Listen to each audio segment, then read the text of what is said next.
যে কোনো প্রোডাক্ট বা সার্ভিসের সেলস বাড়ানোর জন্য ব্র্যান্ডিংটা অনেক বেশি ইম্পর্টেন্ট। আর পারফেক্ট ব্র্যান্ডিং করতে হলে প্রফেশনাল লেভেলের ফটোগ্রাফি বা ভিডিওগ্রাফি কন্টেন্ট খুবই ইম্পর্টেন্ট। কেননা আপনার প্রোডাক্ট বা সার্ভিসকে যত সুন্দরভাবে প্রেজেন্ট করতে পারবেন, যত প্রফেশনাল ওয়েতে প্রেজেন্ট করতে পারবেন, আপনার ক্লায়েন্ট বা কাস্টমার কিন্তু সেই প্রোডাক্টটি পারচেস করার ইন্টারেস্ট বেড়ে যাবে। তো আজকের ভিডিওতে আমরা শেয়ার করব কিভাবে একটি প্রোডাক্টকে প্রফেশনাল ওয়েতে ফটোগ্রাফি এবং ভিডিওগ্রাফির মাধ্যমে প্রেজেন্ট করা যেতে পারে।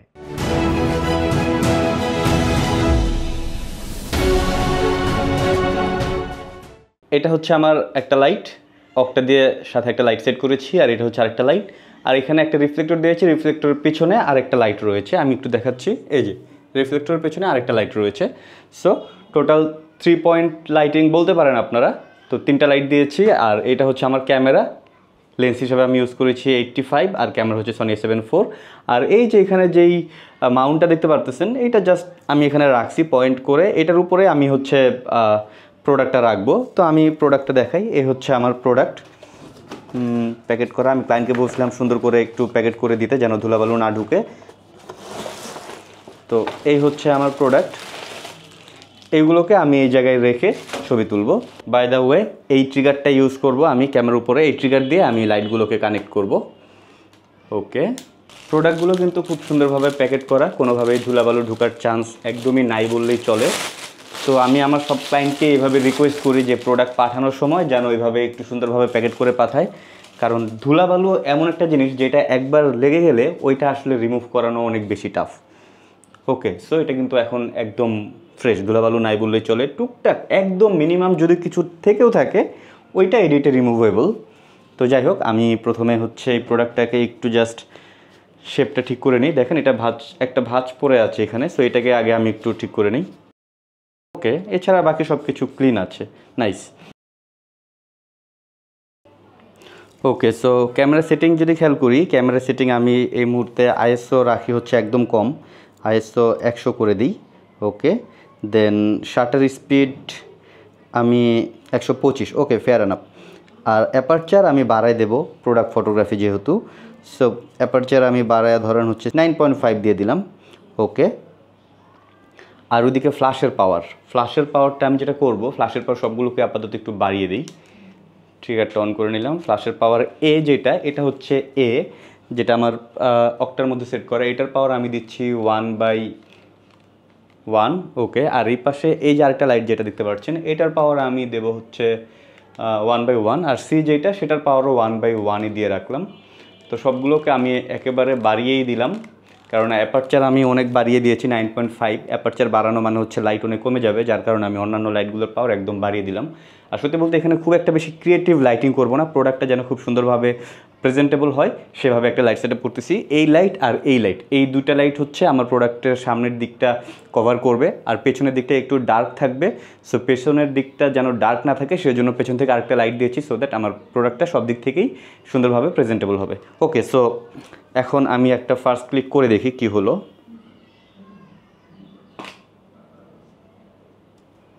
ইয়েস, ইটস ডান, ফার্স্ট ক্লিকেই ডান। ওকে, সো এরপরে অন্য পায়ের জুতো যেটা থাকে সেটা সেট করব। এটাকে আমি এই পজিশনে দেব। দ্যাটস অল, সেকেন্ড প্রোডাক্টও ডান। সো এটা হচ্ছে একটা ছবি, আর এটা হচ্ছে আরেকটা ছবি। সো এই দুইটা ছবিকে আমরা কম্বাইন করে ফাইনালি একটি ডিজাইন করব আর কি। যাই হোক, সো একটা প্রোডাক্টের ছবি ডান, এবং এটাকে আমরা ব্যাকআপ হিসেবে আরেকটা শ্যুট নিয়ে রাখতেছি। ইনকেস যদি ক্লায়েন্ট চায় যে ভাই আমাকে অন্য একটা অ্যাঙ্গেলে একটা ছবি দেন, তো সেক্ষেত্রে আমরা হয়তো বা তাকে আমরা এটা অফার করতে পারি। সো আমরা জুতাটাকে এইভাবে রাখছি। এটা একটু হাইটটা এরকম হলে ভালো লাগতো মেবি, রাইট? সো এটার হাইটটাকে একটু বাড়াতে হবে। ওকে, খুবই সিম্পল, দুইটা ব্যাটারি নিয়ে নিছি জাস্ট, আমার এলইডি লাইটের দুটো ব্যাটারি, এটাকে জাস্ট এভাবে দিয়ে দিচ্ছি, আর এটাকে এখানে দিয়ে দিচ্ছি, সো দ্যাট হাইটটা একটু পেছনের দিক থেকে উঠে আসলো। অ্যান্ড এই প্রোডাক্টটাকে আমরা একটু সামনে দিই, তাহলে যেটা হবে আমার প্রোডাক্টের এই ফিনিশিংগুলো চোখে আসতেছে। আচ্ছা, এই প্রোডাক্টটাকে আমি আরেকটু ডেপথ বাড়াতে চাচ্ছি, আরেকটু ক্লিয়ার রাখতে চাচ্ছি। সো সেই দিক থেকে চিন্তা করলে আমি অ্যাপারচারটাকে আরেকটু বাড়িয়ে দিই, 9.5 থেকে আমি এটাকে 16 করে দিলাম। অ্যান্ড 16 করে দিলে লাইট কিন্তু আবার কমে যাবে। সো লাইটটাকে আবার বাড়ানোর জন্য আমরা যেটা করবো, আইএসওটাকে একটু বাড়িয়ে দিই। ওকে, আইএসও আমরা 200 করে দিলাম। আমরা ফোকাসটা আরেকবার ঠিকমতো করে ফাইনাল একটা ক্লিক করছি। ইয়েস, ডান। সো আমার এই প্রোডাক্টের একটা ছবি দরকার ছিল, যেটা হচ্ছে এই প্রোডাক্টের একটা, এই প্রোডাক্টের একটা, দুটা ছবি কম্বাইন করে একটা ছবি তুলবো, বাট এটা আরেকটা লেআউটে একটা ব্যাকআপ ছবি তুলে রাখলাম, যদি লাগে আমরা সেক্ষেত্রে ইউজ করতেও পারি। তো এই জুতার টোটাল কাজ শেষ, তো এটাকে আমরা ক্লোজ করে ফেলতে পারি। কাজ শেষ মানে যে যেভাবে সেভাবে রেখে দেবো, ব্যাপারটা এরকম না। ক্লায়েন্ট আমার কাছে এই জুতাটা পাঠাইছে, যতটা যত্ন করে ক্লায়েন্টকেও আমাকে তার থেকে বেশি যত্ন করে প্রোডাক্টটা পাঠাইতে হবে, কেননা এটা আমার কাছে একটা আমানত, মানে একটা প্রোডাক্ট জাস্ট আমার ছবি তুলে আমার কাজ শেষ হয়ে গেল, ইটস নট লাইক দ্যাট। এটাকে আবার সুন্দরভাবে ক্লায়েন্টের কাছ পর্যন্ত পৌঁছানো আমার দায়িত্ব। ওকে, সো সেই কারণে আমরা এটাকে আবার সুন্দর করে গুছিয়ে রাখলাম। দেন চলে আসি নেক্সট প্রোডাক্টে। আর নেক্সট আরও 3টা প্রোডাক্ট আছে, এইগুলো নিয়ে আর খুব বেশি কথা বলার কিছু নেই, সেম প্রসেসেই আমরা সবগুলো ছবি তুলে ফেলবো। যেহেতু বাকি প্রোডাক্টের ছবিগুলো একই প্রসেসেই কাজ করা হবে, তাই ভিডিও আর লেন্দি করার কোনো দরকার নেই। তবে ছবিগুলো তোলার পরে, ডিজাইন করার পরে ফাইনাল রেজাল্টটা আপনাদের সাথে একটু শেয়ার করি।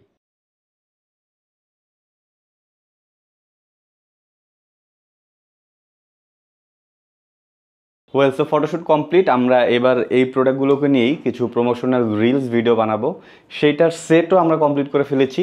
এটা হচ্ছে একটি রেক্সিন, যেটা আমি প্রোডাক্টের নিচে রাখবো, একটা উডেন টেক্সচার আছে, আর পিছনে একটি সাদা পর্দা দিয়েছি। আর এই সাদা পর্দাটা যেন বোরিং না লাগে সেই কারণে নিচে একটা লাইট সেট করে দিয়েছি, সো এখানে একটা ইয়েলো, একটা ওয়ার্ম টোন আসবে। আর আমার ফ্রেমটা মূলত থাকবে হচ্ছে এইটা, দেখি, আমার ফ্রেমটা থাকবে হচ্ছে এইরকম। সো পর্দার ঠিক পেছনে যে সাদাটা আছে, এই যে পর্দার পেছনে যে সাদা দেয়ালটা, ওইটাও যেন বোরিং না লাগে, এই কারণে ওইখানে আরেকটি লাইট সেট করেছি। সো এইখানে একটা লাইট, ওইখানে একটা লাইট। আর এই হচ্ছে আমার প্রোডাক্টকে লাইট আপ করার জন্য আমরা এখানে একটি লাইট ইউজ করেছি। আর প্রোডাক্টটার ব্যাক থেকে আরেকটি ওয়ার্ম লাইট দিয়েছি, যেটা এই সাইডটাকে একটু ইয়েলো একটা টোন দেবে। তো এই তো সব কিছু মিলিয়ে এই হচ্ছে আমার ফাইনাল সেট। আচ্ছা, আর সামনের দিকে হচ্ছে আমরা ভিডিওতে একটু ডার্ক পাচ্ছিলাম, এই কারণে হচ্ছে এখানে ছোট একটা লাইট দিয়ে দিছি। সো আমার এই সাইডটা একটু লাইট আপ হবে, কারণ আমার সবগুলো লাইট প্রোডাক্টের ওই সাইড থেকে ছিল, সামনে থেকে কোনো লাইট ছিল না। সামনে থেকে খুব একটা লাইট দরকারও নাই, বাট হালকা একটা ফিল লাইট দরকার, তাই এখানে ছোট একটা লাইট জাস্ট সেট করে দিছি, দ্যাটস অল। আচ্ছা, আর ক্যামেরা হিসাবে আমি এখানে কিন্তু ছবির জন্য যেটা ইউজ করেছি সনি A7 IV 85mm, সেটা ইউজ করেছি। আর ক্যামেরা পার্সন হিসাবে আগে আমি ছিলাম, আর এবার ক্যামেরা পার্সন হিসেবে থাকছে রবিউল, যে আমাকে সাপোর্ট দিচ্ছে ক্যামেরায়। তো এই তো, চলুন আমরা শুটে চলে যাই।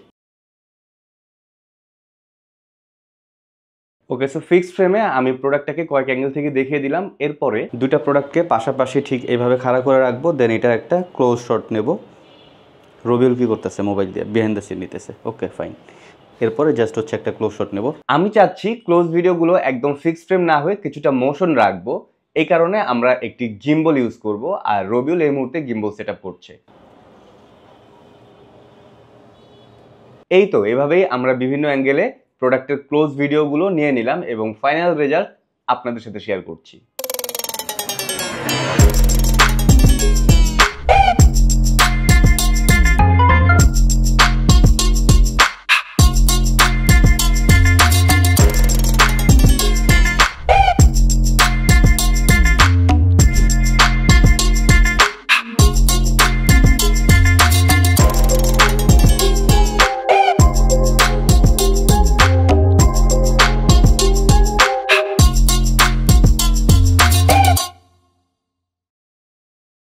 That's all. যদিও আমরা 4টা প্রোডাক্টের জন্য রিলস তৈরি করেছি, বাট এই ভিডিওতে শুধুমাত্র একটি প্রোডাক্টের রিলস শেয়ার করলাম। এবং আপনারা যদি আমাদের সম্পর্কে আরও বিস্তারিত জানতে চান, তাহলে আমাদের ওয়েবসাইট ভিজিট করতে পারেন www.thesstudio.com। সো এই তো, ভিডিওটি যদি ভালো লেগে থাকে লাইক, কমেন্ট, শেয়ার, সাবস্ক্রাইব করবেন। দেখা হচ্ছে পরবর্তী ভিডিওতে। Take care.